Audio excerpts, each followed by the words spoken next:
I want to thank Marty G for posting his DIY pop-off compression tester. I've posted a link to his video below, and this is my modification to that build. And the big difference is I am using a gas line pressure test gauge instead of a T and a gauge. We use these fittings in heating and air to do leak down tests on natural gas lines when putting gas furnaces in. Is basically a fitting with a Schrader valve on it, and then a gauge that you can get gauges in various ranges from 0 to 15 up to 0 to 200. I've chosen 0 to 60 here because the highest pressure I'm going to need is about 42 psi for pop-off testing on a jet ski carburetor. So essentially this fitting takes a 3/4 inch NPT thread.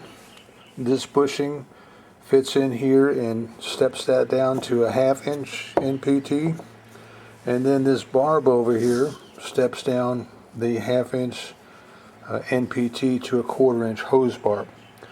So a little bit of Teflon tape and put those all together, and the way it works is you put a pump on here, either a hand pump or a compressor.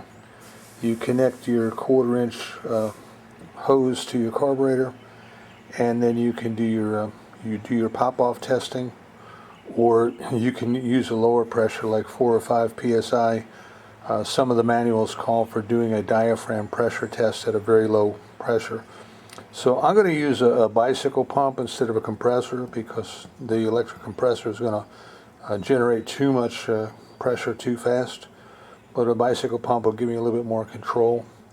And that's it. This is November of 2022. All of these parts cost me less than 20 bucks. This was $11.80 at one of the big box stores, and these two pieces were about $10 at the local hardware store. For comparison, the Walbro professional tester is $130.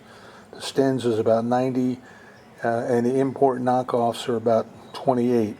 So I decided to go this route because I know that the gas gauges are good gauges. So I hope you found this useful and can put together a DIY pop-off tester, test your 2-cycle carburetors.